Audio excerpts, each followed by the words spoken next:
Hello student, I am Dr. Monica Agrawal. Welcome back to my YouTube channel Easy Management Classes. आज हम business economics के chapter demand analysis को start करने वाले हैं. This is very important chapter in business economics. All economics depend on demand. So we are started that. Content of this study, meaning and definition of demand and kinds of demand. First of all, we understand what is meaning and definition of demand. मैंने आपको बताया अभी demand is very important word in economics. Entire economics is affected by demand directly और indirectly.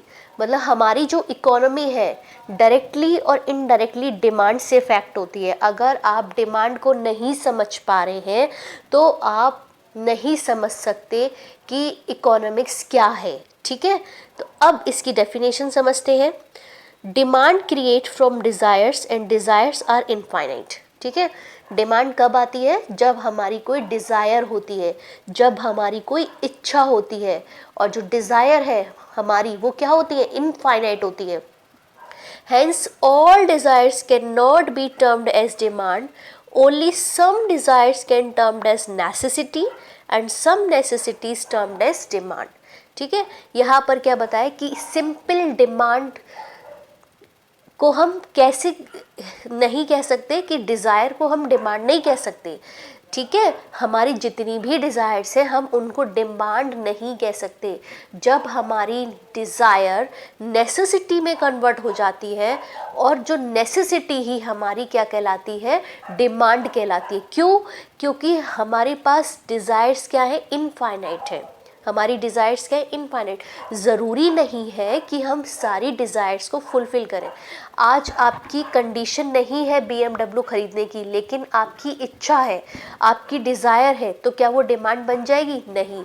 जब तक आपके पास purchasing power नहीं होगी, विलिंगनेस टू परचेज, आपके पास पे करने की विलिंगनेस नहीं होगी, तब तक आप डिमांड कैसे बना लोगे?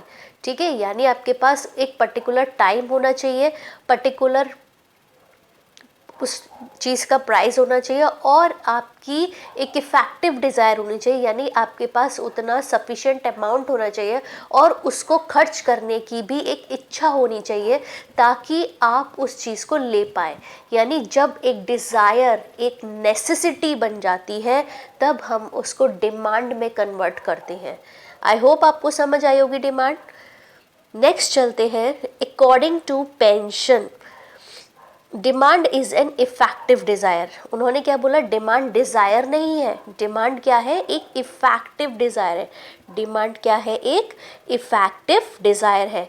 अकॉर्डिंग टू व्हेन हम the demand for anything at a given price is the amount of it which will be bought per unit of time at that price. उन्होंने क्या बोला कि एक गिवन प्राइस पर, कोई भी चीज़ है एक गिवन प्राइस पर हम खरीदते हैं और एक पर्टिकुलर टाइम पर खरीदते हैं. ठीक है, हम कोई भी चीज़ एक पर्टिकुलर टाइम पर और एक गिवन प्राइस पर खरीदते हैं. तो अब डेफिनेशन के अकॉर्डिंग उन्होंने इसको कैरेक्टराइज्ड किया है. क्या किया है इन्होंने? इनको कैरेक्टराइज्ड किया है. किसको किया है? डिमांड को कैरेक्टराइज्ड किया है. Effective desire. पेंशन ने बोला था कि डिमांड क्या है? इफ़ेक्टिव डिज़ायर है. और इफ़ेक्टिव डिज़ायर के साथ आपके पास सर्टेन प्राइस होना चाहिए, गिवन प्राइस होना चाहिए और एक सर्टेन टाइम होना चाहिए. तो इफ़ेक्टिव डिज़ायर क्या है? इफ़ेक्टिव डिज़ायर है किसी भी चीज़ की डिज़ायर, यानी किसी भी चीज़ को खरीदने की इच्छा. फिर sufficient source for satisfied that desire, यानी उस डिज़ायर को लेने के लिए, उस डिज़ायर को फुलफ़िल करने के लिए आपके पास सफिशिएंट सोर्सेज होने चाहिए. थर्ड है willingness to use the resources. अब जो रिसोर्सेज तो है, ज़रूरी तो नहीं कि आप उसी पर्टिकुलर डिज़ायर में उस रिसोर्सेज को यूज़ करें. हो सकता है आप किसी और चीज़ में उस पैसे को यूज़ करें. तो लेकिन जब तक ये तीनों चीज़ नहीं होंगी तब तक आपकी इफ़ेक्टिव डिज़ायर कंप्लीट नहीं होती. इफ़ेक्टिव डिज़ायर किसका कॉम्बिनेशन है? अगर आपसे पूछा जाए तो desire for a thing, sufficient sources for satisfied that desire and willingness to use of the resources या willingness to use of the sources। ठीक है, इन तीनों की कॉम्बिनेशन को हम क्या बोलते हैं, डिमांड की इफेक्टिव डिज़ायर। डिमांड लेकिन इन 3 पॉइंट्स से मिलके कंप्लीट होती है, यानी 3 पॉइंट्स हमारे कौन कौन से हैं, first is effective desire, second is certain time and third is certain price. Next एक एग्जाम्पल लेते हैं इसको समझने के लिए, डिमांड को। Example, almost everyone desire to have a Maruti car, it means that demand of Maruti car in market is very high, is this statement is correct। ठीक है, अब वो क्या कहते हैं, हर कोई चाहता है, हम सभी चाहते हैं कि हमारे पास एक मारुति कार हो या हमारे पास कोई भी एक लग्जरी कार हो, लेकिन इससे क्या मार्केट में कार की डिमांड बढ़ जाएगी सिर्फ सोचने से ही? तो ये स्टेटमेंट सही है या गलत? यूँ तो पढ़ने से ही आपको पता चल रहा है कि स्टेटमेंट गलत है। सिर्फ सोच लेने से, सिर्फ इच्छा जागृत कर लेने से किसी भी प्रोडक्ट की डिमांड इंक्रीज नहीं होती। अब इसको इलैबोरेट करते हैं, इसको हम जस्टिफाई करते हैं। Simply, desire of a car can not give any idea about it's demand. जो डिज़ायर है वो किसी भी डिमांड को नहीं बताती, किसी भी डिमांड की आइडिया हमें नहीं देती। It is correct that everyone want to purchase a Maruti car, हर कोई चाहता है मारुति कार खरीदना। It will not be called effective desire. हमने पीछे पढ़ा था कैरेक्टरिस्टिक्स में कि डिमांड क्या है, effective desire, certain price and certain time, इन तीनों का कॉम्बिनेशन है। तो सिर्फ डिमांड कैसे क्रिएट नहीं होती, ओनली डिज़ायर से क्रिएट नहीं होती। ये सिर्फ सोच लेना कि मेरे पास एक मारुति कार होनी चाहिए, इससे कोई इफेक्टिव डिज़ायर नहीं बनती। Because all person do not possesses sufficient sources for purchase a car, and even if a person has got sufficient sources, it is not necessary that he is also willing to use the resources for purchases a Maruti car। ठीक है, क्योंकि हर किसी के पास desire तो है कि मेरे पास एक मारुति कार होनी चाहिए, लेकिन क्या सबके पास सफिशेंट सोर्सेज होते हैं उसे खरीदने के लिए? नहीं। अगर सफिशेंट सोर्सेज भी हैं तो उन सोर्सेज को ज़रूरी नहीं कि वो उसे कार खरीदने में ही यूज़ करे। ठीक है, तो जब तक ये तीनों चीज़ें नहीं होंगी, कौन कौन सी, desire, sufficient sources for resources या sufficient sources, and third willingness to use the resources for purchases. ठीक है, इन तीनों को मिलाकर ही हम एक इफेक्टिव डिज़ायर को क्रिएट कर सकते हैं।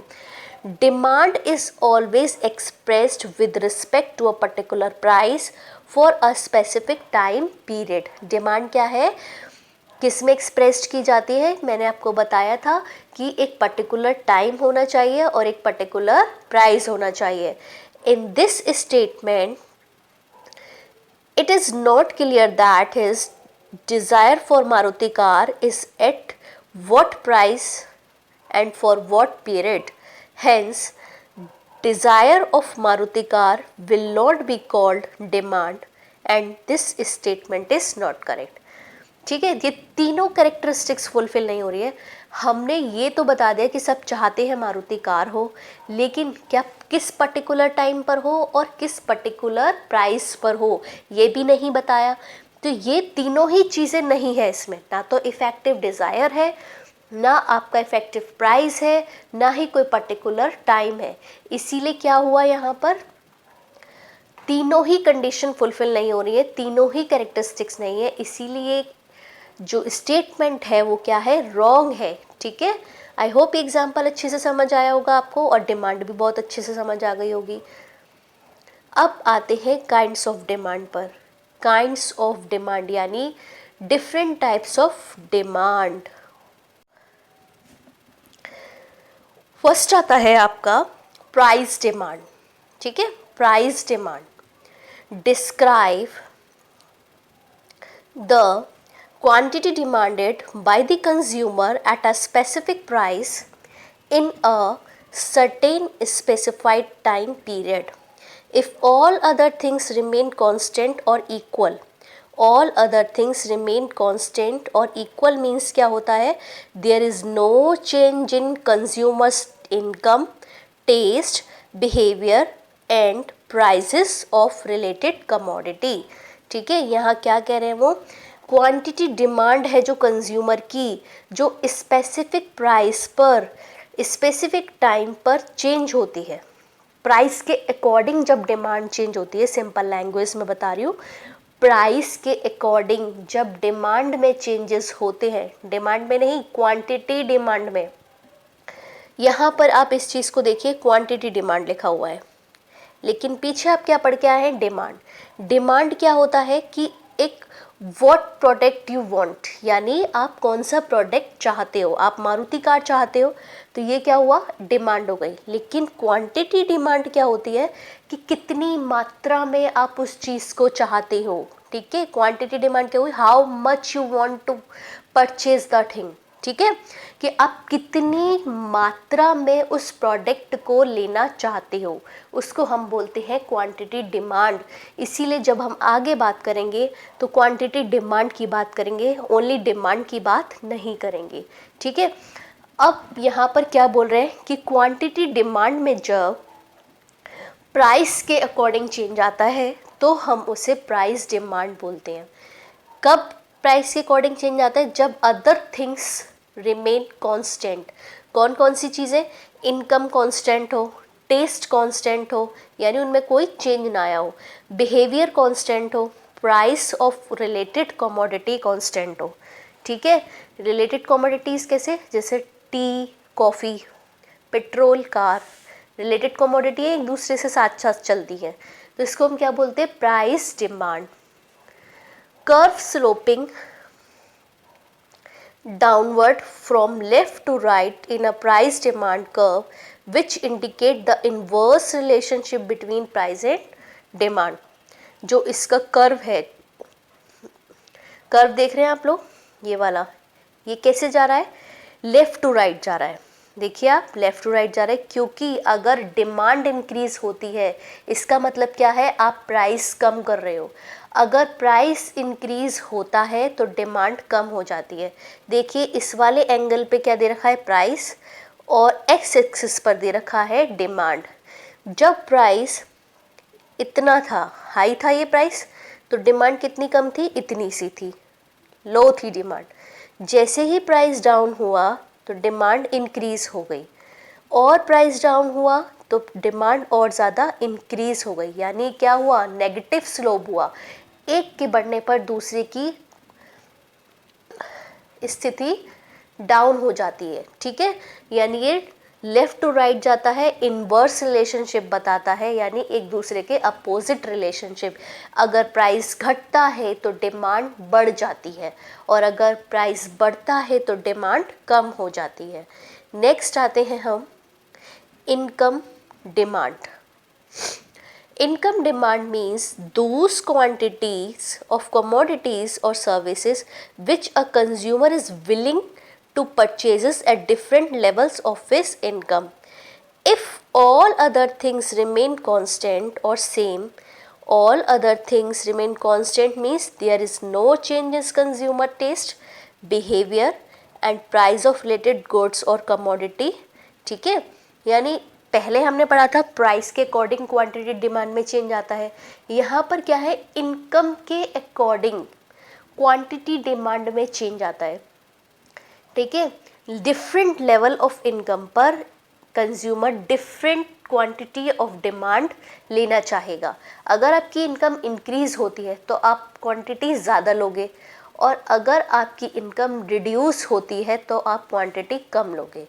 ठीक है, अब इसके क्या होते हैं, दो टाइप्स होते हैं, income demand related to superior good, income demand related to inferior goods.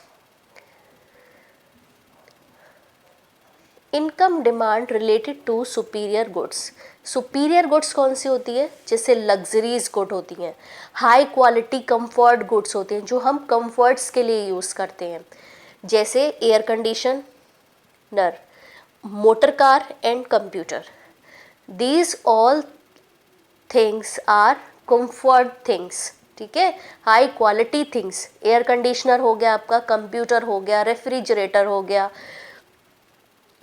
Motor car हो गई, ठीक है। ये सारी चीज़ें क्या है, सुपीरियर गुड है। सुपीरियर गुड कैसे, क्योंकि आप इन गुड्स को खरीदते क्यों हो, सोसाइटी में अपने आप को सुपीरियर दिखने के लिए, हाई प्रोफाइल दिखने के लिए आप इन चीज़ों को परचेज करते हो। अब इनका रिलेशन कैसा होगा, जब आपकी इनकम ज़्यादा होगी तभी तो आप खरीदोगे इन चीज़ों को, ठीक है। तो यानी दोनों ही चीज़ें इंक्रीज हो रही हैं। अगर आपकी इनकम इंक्रीज हुई तो आपने सुपीरियर गुड को खरीदना इंक्रीज कर दिया, यानी ये क्या हुआ, पॉजिटिव रिलेशनशिप हुआ। There is direct relationship between the demand of superior goods and consumer income. With an increase in consumer income, the demand for superior good increase, and with a decrease in consumer income, the demand for such goods decrease. ठीक है, क्या है इसका direct relationship हो गया। क्यों, क्योंकि अगर इनकम इंक्रीज होती है तो आप उसके रिगार्डिंग अपनी सुपीरियर गुड्स को खरीदना इंक्रीज कर देते हैं। तो ये क्या हुआ, हमारा पॉजिटिव रिलेशनशिप हुआ। इनकम कम थी, सुपीरियर गुड की डिमांड कम थी। इनकम इंक्रीज हुई तो सुपीरियर डिमांड की क्वांटिटी इंक्रीज हो गई। तो ये क्या हुआ, हमारा पॉजिटिव रिलेशनशिप हो गया और डायरेक्ट रिलेशनशिप हो गया। In case of superior goods, the income demand curve has positive slope. It is upward from left to right. ऊपर की तरफ जा रहा है ना ये, और ये पॉजिटिव स्लोप हो गया ना, क्योंकि दोनों ही चीज़ें इंक्रीज हो रही हैं, कोई इन्वर्स रिलेशन नहीं है। तो इसीलिए हम क्या बोलेंगे, इसको डायरेक्ट रिलेशनशिप बोलेंगे, ठीक है। अब आते हैं income demand related to inferior goods. Inferior goods यानी लोअर लेवल की गुड्स, जिनको आप इनकम बढ़ने के साथ साथ खरीदना बंद कर देते हैं। पुअर क्वालिटी गुड्स बोल सकते हैं इनको, लोअर क्वालिटी गुड्स बोल सकते हैं। फॉर एग्जाम्पल रफ क्लॉथ्स, गुड़ एंड बाजरा। बाजरे की जगह आप गेहूँ लेना पसंद करोगे, गुड़ की जगह आप शुगर लेना पसंद करोगे, ठीक है। रफ क्लॉथ्स की जगह आप हाई प्रोफाइल क्लॉथ्स लेना पसंद करोगे, ब्रांडेड लेना पसंद करोगे, ठीक है। तो ये क्या हुआ, जैसे जैसे आपकी इनकम इंक्रीज होगी वैसे वैसे आप इंफीरियर गुड्स को परचेज करना कम कर देते हो, ठीक है। यानी एक चीज़ इंक्रीज हो रही है और दूसरी चीज़ डिक्रीज हो रही है। तो इसका रिलेशनशिप कैसा हुआ, इनवर्स रिलेशनशिप हुआ। There is an inverse relationship between consumers income and inferior goods. With an increase in income the demand for such goods decrease, and with a fall in income the demand for such good increase, ठीक है। जैसे जैसे आपकी income decrease हुई आप inferior goods की तरफ चले गए, जैसे जैसे आपकी इनकम इंक्रीज हुई आप कहाँ चले गए, सुपीरियर गुड्स की तरफ चले गए, ठीक है। आपकी इनकम कितनी थी, डाउन थी, लो थी, तो आपने इंफीरियर गुड का परचेज ज़्यादा किया। जैसे जैसे आपकी इनकम इंक्रीज हुई आपने इंफीरियर गुड का परचेज करना कम कर दिया। यानी ये कैसा हो गया, डाउनवर्ड स्लोपिंग हो गया, इनवर्स रिलेशनशिप हो गया, और left to right negative slope हो गया, ठीक है। नेक्स्ट आते हैं cross demand. If other thing remains same or constant, the change in the demand for one goods due to change in the price of some other related goods is known as cross demand.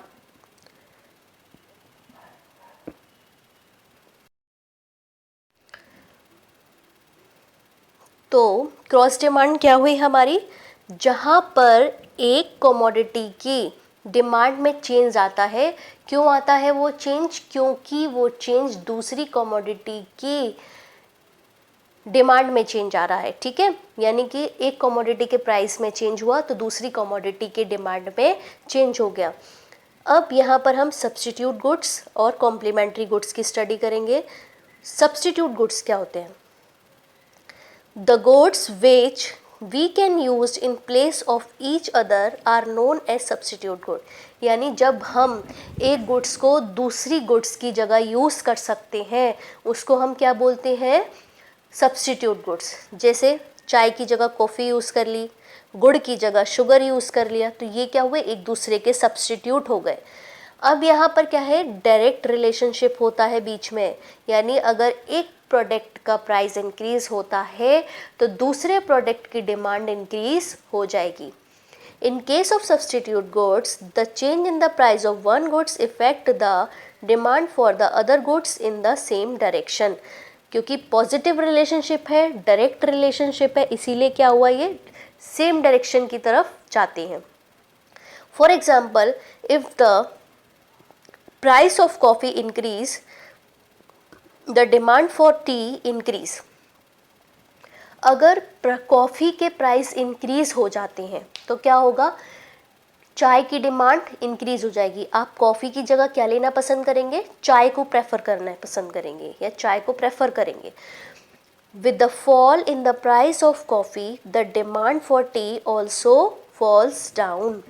अगर coffee का price कम हो जाए तो चाय की demand कम हो जाएगी। That is why the demand curve of such goods has positive slope and its shape is upward moving from left to right।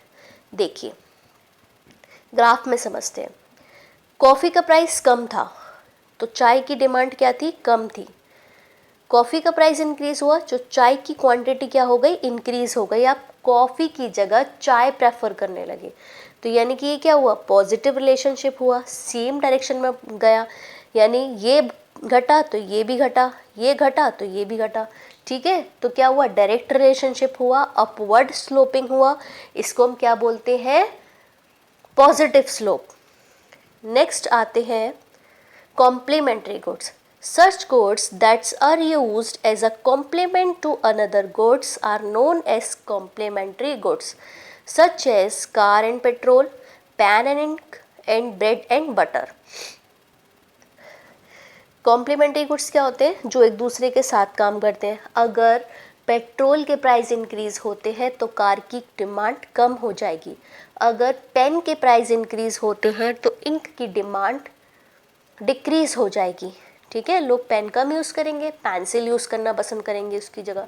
तो ये क्या हुआ, inverse relationship between the price of a commodity and demand for its complementary goods. When the price of a commodity goes up, the demand for its complementary goods goes down, and when there is fall in price, then the demand goes up। ठीक है, आपको समझ आया। अगर car की price increase हो जाते हैं तो लोग कार कम खरीदेंगे, जिसकी वजह से पेट्रोल का प्राइस डाउन हो जाएगा, क्योंकि पेट्रोल की बिक्री ही नहीं होगी। ठीक है, अब यहाँ पर क्या है, ब्रेड का प्राइस कम था तो ब्रेड की डिमांड ज़्यादा थी। ब्रेड का प्राइस इंक्रीज़ हुआ तो ब्रेड की डिमांड कम हो गई। ठीक है, जिसकी वजह से क्या हुआ, प्राइस तो सेम रहा बटर का, बटर के प्राइस में कोई चेंज नहीं आया। लेकिन जैसे ही ब्रेड का प्राइस कम था तो बटर की डिमांड क्या थी, ज़्यादा थी। जैसे ही ब्रेड का प्राइस इंक्रीज हुआ, बटर की डिमांड क्या हो गई, कम हो गई। बटर की डिमांड कम होती चली गई, क्योंकि ब्रेड ही नहीं खरीदेंगे तो बटर किस काम का। ठीक है, तो ये क्या होती है, हमारी कॉम्प्लीमेंट्री गुड। कॉम्प्लीमेंट्री गुड्स का रिलेशन कैसा होता है, नेगेटिव स्लोप्ड होता है, नेगेटिव दिख रहा है ना, डाउनवर्ड स्लोपिंग होता है और इनवर्स रिलेशनशिप होता है। अब आते हैं other kinds of demand. First is joint demand. When more than one things are demanded to fulfill one of the objectives at the same time, then such types of demand is called joint demand. For example, bat ball, shoes, socks and bread and butter। जब एक objective को fulfil करने के लिए एक ही time पर हमें एक से ज़्यादा चीज़ों की ज़रूरत पड़ती है तो हम उसे जॉइंट डिमांड बोलते हैं। समझ आया, एक ऑब्जेक्टिव को फुलफिल करने के लिए जब एक ही टाइम पर हमें एक से ज़्यादा चीज़ों की ज़रूरत पड़ती है तो हम उसको बोलते हैं जॉइंट डिमांड। अगर हम बैट खरीदने जा रहे हैं तो उसके साथ साथ हमें बॉल भी लेनी पड़ेगी, वरना बैट क्या है, यूज़लेस है। अगर हम शूज़ खरीदने जा रहे हैं तो हमें शूज़ के साथ सॉक्स भी लेने पड़ेंगे, वरना शूज़ क्या है, यूज़लेस है। है ना। ब्रेड के साथ हमें बटर लेना पड़ेगा, ये क्या हुई, जॉइंट डिमांड। नेक्स्ट आते हैं composite demand. When a particular commodity is demanded for a two or more than two purpose, then such demand is called composite demand। ठीक है, एक पर्टिकुलर कमोडिटी जब एक से ज़्यादा पर्पसेस को फुलफिल करती है तो हम उसे क्या बोलते हैं, कंपोजिट डिमांड। समझ आया, जब एक से ज़्यादा पर्पसेस को फुलफिल करने के लिए हमें एक से ज़्यादा चीज़ों की ज़रूरत पड़ती है तो हम उसको बोलते हैं composite demand. For example milk, milk से हम क्या क्या बना सकते हैं, मिल्क से हम बटर बना सकते हैं, मिल्क से पनीर बना सकते हैं, मिल्क से कर्ड बना सकते हैं, मिल्क से हम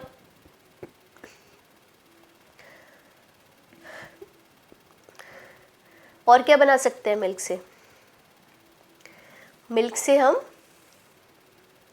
कई सारे प्रोडक्ट बना सकते हैं। तो इसके लिए क्या है, कमोडिटी तो एक ही है लेकिन उसके पर्पसेस क्या है, कई सारे, तो इसको हम क्या बोलते हैं, composite demand. For example cooking gas, cooking gas तो एक कमोडिटी हो गई लेकिन उसके पर्पसेस क्या है, so many purposes are there, हम कुकिंग गैस पे कई सारे काम कर सकते हैं, तो वो क्या हुई हमारी कंपोजिट डिमांड। नेक्स्ट आता है derived demand. Whenever the demand for a commodity is arises by the demand of other services or commodity, then such a demand is called derived demand।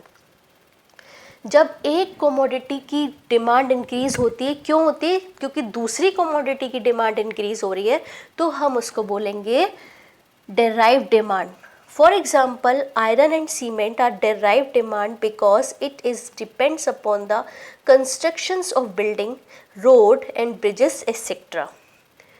अगर आयरन की डिमांड इंक्रीज हो रही है तो क्या होगा, सीमेंट की डिमांड भी इंक्रीज होगी, क्योंकि कंस्ट्रक्शन के काम में दोनों ही चीज़ों की ज़रूरत है।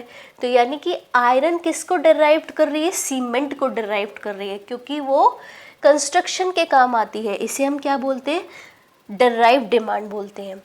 आज हमने डिमांड की डेफिनेशन, डिमांड का मीनिंग, उसके बाद डिफरेंट टाइप्स ऑफ डिमांड को पढ़ा, जिसमें हमने प्राइस डिमांड पढ़ा, अगर प्राइस के अकॉर्डिंग क्वांटिटी डिमांड में चेंज आता है तो प्राइस डिमांड बोलते हैं।